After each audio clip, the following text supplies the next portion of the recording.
तो मैं ये ऐप्स में मैं गया, ऐप्स में मैंने इसको क्लिक किया। इसमें अब मुझे फ़ोन निकालना है। मैं इसको मीट आ गया, मैसेजेस आ गई, माइक्रोसॉफ्ट, माई गैलेक्सी, माई जियो, वन ड्राइव, फ़ोन आ गया। फ़ोन को मैं इसमें डबल क्लिक करना पड़ता है बस। तो पहले हमें उठना है, पहले हमें ये नाउमीदी छोड़नी है। और नाउमीदी जो है वो कुरान भी बोलता है ये कुफर है। तो हमें इस नाउमीदी को छोड़ना है और हमें खुद सोसाइटी में जाकर, पेरेंट्स के पास जाकर, फ्रेंड्स के पास जाकर जो है उनका सपोर्ट मांगना है। आदाब, आप देख रहे हैं आवाज द वॉइस और मैं हूं आपके साथ यास्मीन खान। और आज मैं आई हूं श्रीनगर से तकरीबन 74 किलोमीटर्स की दूरी पे। और ये जो है ये एरिया ये अनंतनाग डिस्ट्रिक्ट में है। और अभी जो ये प्रीमाइसेस आप देख रहे हैं ये एक कॉलेज है जिसका नाम है गवर्नमेंट डिग्री कॉलेज उतरसू। अब हम यहाँ पे इस वजह से आए हैं क्योंकि एक शख्स है जो यहाँ पे टीचर है, उनकी जो डिटर्मिनेशन है उन्होंने हमें तकरीबन 74 किलोमीटर्स आने के लिए मजबूर किया। मेरे साथ है तारिक बशीर साहब। इनके बारे में अगर मैं कहूँ, काफी ज़हीन है, नेट क्वालिफाई किया, सेट क्वालिफाई किया, पीएचडी कंप्लीट किया। अब आप ये सोचेंगे कि मतलब इसमें कौन सी बड़ी बात है, सब लोग तो आज इतने क्वालिफाइड है। बट इन्होंने काफी चैलेंज के बावजूद ये सारी चीजें अचीव की है क्योंकि तारिक साहब जो है विजुअली इम्पेयर्ड है। मजीद जानकारी तारिक साहब से ही हासिल करेंगे। बहुत शुक्रिया सर हमें टाइम देने के लिए। और सबसे पहले तो आपको मुबारकबाद कि एकेडमिक्स में इतना आगे आप गए हैं, ऑल्दो काफी सारे चैलेंज आपने फेस किए हैं। तो आई वुड रियली वांट कि आप शुरू से हमारे ऑडियंस के साथ अपना सफर शेयर करें कि कैसा रहा आपका बचपन। और अभी पीएचडी भी क्वालिफाई हो गया है आपका, तो how is it going and start कैसे हुआ? सबसे पहले तो मैं आपका शुक्रिया करना चाहूँगा कि आप लोग यहाँ पर आए। तो जैसे आपने बोला, तारिक बशीर मेरा नाम है और तहसील शांगा से एक छोटे से हैमलेट अंदू से मेरा ताल्लुक़ है। अंदूरा इसको बोलते हैं। तो मेरा जो सफ़र शुरू होता है, मैं अपने पेरेंट्स का जो है लास्ट सिबलिंग हूँ। बेसिकली वी आर ट्विन्स, हम जुड़वा पैदा होते हैं। और मेरा जो दूसरा भाई है फ़ारूक बशीर, वो बिल्कुल ओके, उसका एज सच कोई भी इशू नहीं है। लेकिन मेरा जो है right from the womb of my mother, यानी राइट फ्रॉम द बर्थ जो था, एक जेनेटिक प्रॉब्लम रहती है, हेरेडिटरी प्रॉब्लम रहती है, that's called the RP disease और रेटिनाइटिस पिगमेंटोसा। तो इसमें जो है आई साइड जो है with the passage of time I side जो है डिजेनरेट होती रहती है, लॉस होती रहती है। So in the beginning I was quite okay, there was no such issue. लेकिन with the passage of time, जैसे जैसे मेरी उम्र बढ़ती गई, 6-7 साल का जैसे मैं हो गया, तो थोड़ा बहुत दिखने लगा कि आई साइड प्रॉब्लम्स है। मैं जो है चीज़ों को नज़दीक लाकर देखने लगा। इसी तरीके से जब मेरी स्कूलिंग स्टार्ट हुई तो मैं ठीक से पढ़ नहीं पाया। जो भी प्रिंटेड मटेरियल होता था या ब्लैक बोर्ड पे जो लिखते थे तो मैं पढ़ नहीं पाता था। तो वहाँ पर ये जो है डिटेक्ट हुआ कि the boy is suffering from eye disease. And later on मुझे जो है एक ऑप्थेमोलॉजिस्ट के पास शिफ्ट किया गया, बल्कि वहाँ पर ले जाया गया।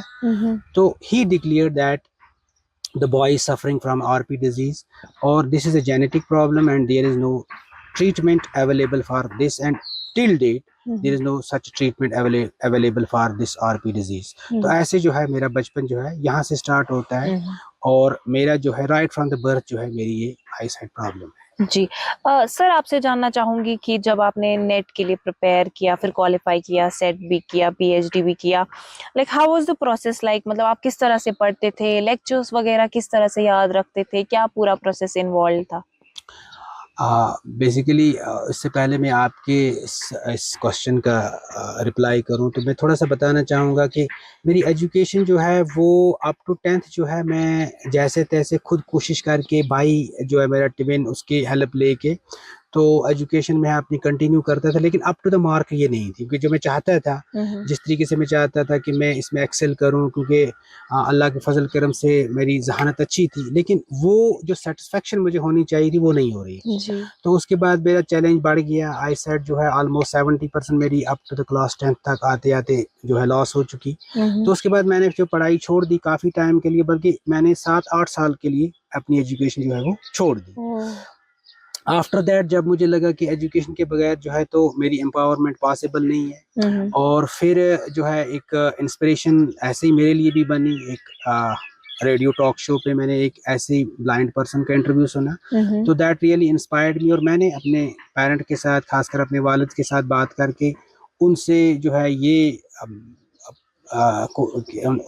उनसे ये डिसीजन जो है लिया, या उनसे एडवाइस लेके कि मैंने बोला कि मैं पढ़ना चाहता हूँ, लेकिन मुझे समझ नहीं आ रहा था पढ़ना कैसे। तो फाइनली उस शख्स की वजह से मुझे समझ आ गया कि ऑडियो के थ्रू मैं कर सकता हूँ। तो फिर after the gap of 8 year मैंने अपनी एजुकेशन स्टार्ट की। मैंने फिर अपना 12th जो है आउट ऑफ 600 मेरे जो है ऑलमोस्ट 400 मार्क्स आ गए। दैट रियली बूस्टेड मी।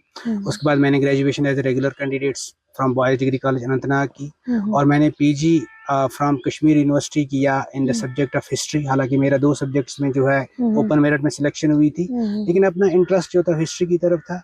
तो हिस्ट्री में I stood the 3rd topper despite the having so many challenge, क्योंकि उस वक्त मेरे पास ऐसा नेट फैसिलिटी कुछ नहीं थी, मुझे फोन वगैरह चलाना नहीं आता था, और टॉकिंग बुक्स का कोई कंसेप्ट नहीं था, टेक्नोलॉजी के बारे में मैं जीरो था। लेकिन डिस्पाइट ऑल दिस मैंने फ्रेंड्स की हेल्प से, जो मेरे लिए पढ़ते थे घर में, मेरे पेरेंट्स मेरे लिए पढ़ते थे, तो फिर मैंने as a 3rd topper clear किया पीजी।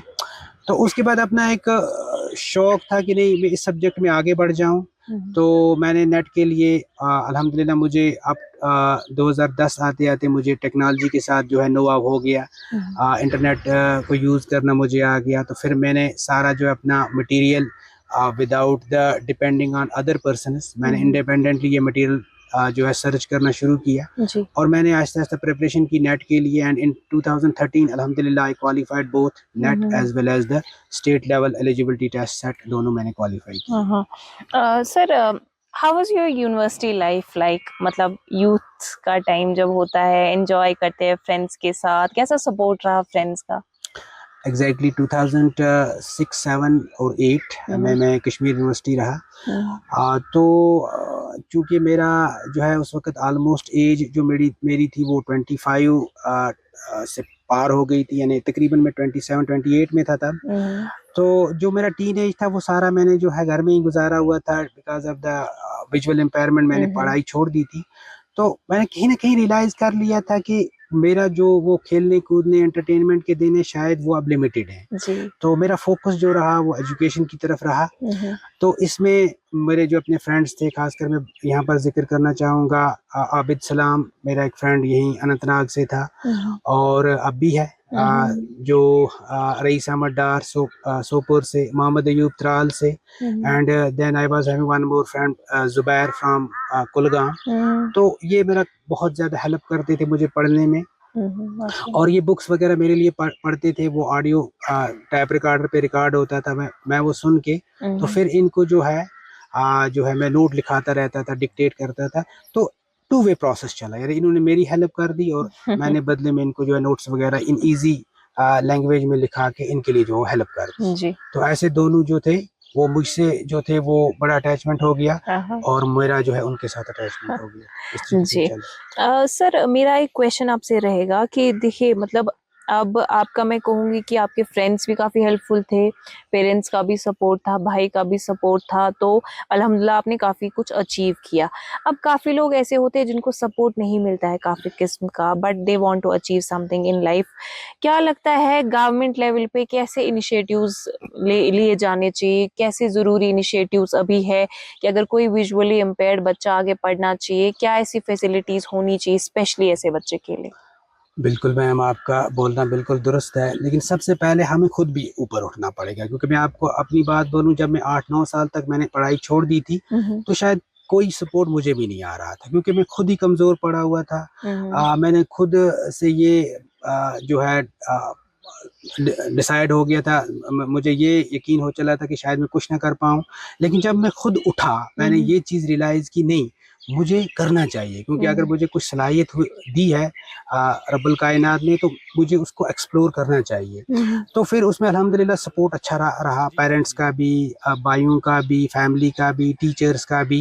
हालांकि चैलेंज भी बहुत ज़्यादा थे, काफ़ी जगहों पर एम्बैरसमेंट का सामना भी करना पड़ा, लेकिन अल्हम्दुलिल्लाह सपोर्ट भी आता रहा। तो आपका ये मानना बिल्कुल दुरुस्त है। गवर्नमेंट लेवल पे या इवन सोसाइटी की अगर हम बात करें, गवर्नमेंट की बात करें, तो जो है वो सपोर्ट जो होना चाहिए था सोसाइटी में, जो सपोर्ट गवर्नमेंट की तरफ से होना चाहिए था, क्योंकि दावे तो बहुत बड़े बड़े किए जाते हैं, पेपर्स पे तो बहुत ज़्यादा जो है इसके बारे में जो है आर्टिकल्स लिखे जाते हैं, या लॉ हमारा बना हुआ है PWD एक्ट ऑफ 1995, जिसको रिप्लेस किया है 2018 एक्ट RPD एक्ट ने। तो वहाँ पर एक्ट जो है वो तो हर चीज़ को जो है गारंटीड करता है, पूरे राइट्स देते हैं, लेकिन बड़ी चीज़ है इम्प्लीमेंटेशन। गवर्नमेंट जो है वो ज़्यादा सिंसियर नहीं है इम्प्लीमेंटेशन में, क्योंकि आप खुद भी मैं आपको बता दूं कि एंटायर वैली में जो है कहीं भी एक जो है NGO एक चला रही है स्कूल, उसके अलावा कहीं भी जो है विजुअली इम्पेयर्ड के लिए या सिवियरली डिसेबल्स के लिए, या अगर हम डेफ एंड डम की बात करें, तो कहीं भी इनके लिए कोई भी इंस्टीट्यूशन गवर्नमेंट लेवल पे नहीं है। तो जब आप स्कूलिंग इनके लिए प्रोवाइड ही नहीं कर रहे हो, तो how can you expect that they will grow, they will become empowered? तो बड़ी बात यह है कि जब आप इनको वो अपॉर्चुनिटी नहीं दे रहे हो, तो ये कैसे ग्रो करेंगे? तो बहुत इंपॉर्टेंट है कि गवर्नमेंट इसके बारे में सिंसियर हो जाए, और कम से कम डिस्ट्रिक्ट लेवल पे एक ऐसा स्कूल जरूरी हो जहां पर इनकी एजुकेशन का जो है पूरा ख्याल रखा जाए। बिल्कुल। सर, लाइक अभी जो लोग आपको देख रहे हैं, कुछ लोग मतलब हमारी लाइफ में काफी कुछ ऐसा चल रहा होता है, सेटबैक्स होते हैं, कोई किसी के लिए इंस्पिरेशन बन जाता है। तो अभी जो लोग आपको देख रहे हैं, तो उनके लिए थोड़ा बहुत इंस्पायरिंग कुछ मैसेज जो आपकी तरफ से रहेगा। बिल्कुल, मेरी मैसेज जो है वो उनके लिए, क्योंकि लाइफ में कभी हार नहीं माननी, क्योंकि ऑड्स चैलेंजेस आते हैं। मेरे पास भी बहुत चैलेंजेस आ गए, इवन मुझे स्कूलिंग छोड़नी पड़ी, क्योंकि वहाँ पर मैं किसी को ब्लेम नहीं करूँगा, लेकिन उस वक्त टीचर्स ने ये बोला कि व्हाट विल यू डू, आप पढ़ लिख के एक तो आपको आप पढ़ सकते ही नहीं हो, लिख नहीं पा रहे हो, आप ना पढ़ पा रहे हो, तो फिर आपके पढ़ने का फ़ानी क्या है? दूसरा चीज़ ये है कि ये बड़ी इम्पोर्टेंट चीज़ है कि हम जो है challenge is the part of our life. Challenges आते हैं तो हमें बहुत ज़्यादा नाउमीदी भी होती है। मैं ये नहीं बोलूँगा, मैं पहले से ही जो था मैं पुरुमेद था, मेरे हौसले बुलंद थे, मैं भी बहुत ज़्यादा नाउमीद था। Even hundreds of times I have decided to suicide, ये भी मैंने डिसाइड, और कई बार मैंने सोचा भी कि मुझे मेरी लाइफ में कुछ नहीं बचा है, लेकिन फिर इंसान को जो है कहीं ना कहीं कोई इंस्पिरेशन मिल जाती है। तो मैंने जैसे आपको बोला, एक वो रेडियो टॉक जो मैंने सुना, दैट बिकम माई इंस्पिरेशन।